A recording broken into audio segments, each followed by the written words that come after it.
आज के पावन अवसर पर आप सबको बुद्ध पूर्णिमा की बहुत बहुत बधाई और शुभकामनाएं देता हूं।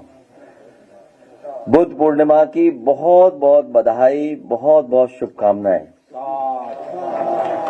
साथ ही साथ समाजवादी पार्टी के हमारे संगठन के नेता मिठाईलाल भारती जी के सहयोग से हम सब आदरणीय भिक्षुगण मिलने का यहाँ पर मौका मिला है। हम लोगों को बड़े संख्या में हमारे बौद्ध भिक्षुगण जो आए हैं, मैं उनका भी बहुत बहुत आभारी हूँ, बहुत बहुत धन्यवाद देता हूँ। न केवल उत्तर प्रदेश से बल्कि उत्तर प्रदेश के बाहर के भी जो लोग आए हैं, मैं उन सब का बहुत बहुत आभारी हूँ। जहाँ भंडारा का कार्यक्रम है, सम्मान का कार्यक्रम है, हमारे बौद्ध भिक्षुगण ने स्वीकार किया।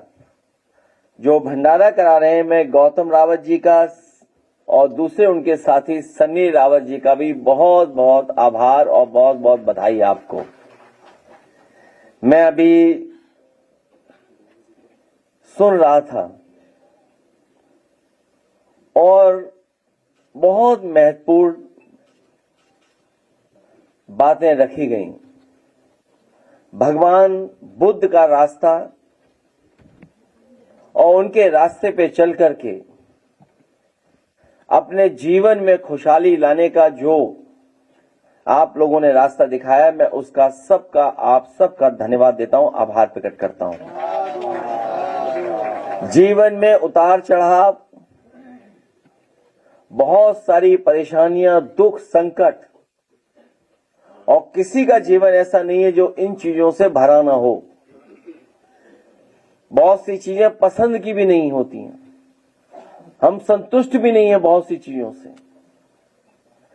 और जो ज्ञान भारत की धरती पर समय समय पर लोगों ने दिया है, उसमें सबसे बड़ा योगदान भगवान बुद्ध का है, जिन्होंने न केवल भारत बल्कि भारत के बाहर भी दुनिया में अपना संदेश फैलाने का काम किया।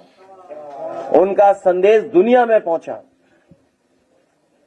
और वो देश जो आज ऊंचाइयों पर हैं, उन देशों ने भी भगवान बुद्ध का रास्ता अपनाया। एक जो सबसे बड़ा संदेश है वो यही है भगवान बुद्ध का कि स्वयं के रोशनी बने, स्वयं के दीपक बने। ये जो संदेश उन्होंने दिया, उस संदेश ने समाज में परिवर्तन लाने का काम किया। मैं अपने सभी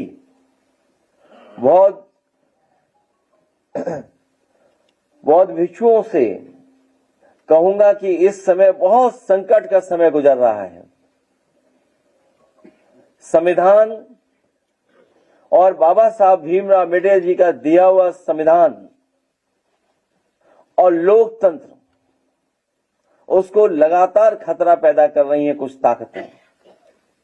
हमें भरोसा है कि हमारे सभी पूजनीय आदरणीय बौद्ध भिक्षुगण न केवल हम लोगों को आशीर्वाद देंगे, बल्कि इस लड़ाई में हम सबको आप आशीर्वाद देकर के कामयाबी होने की शुभकामनाएं देंगे।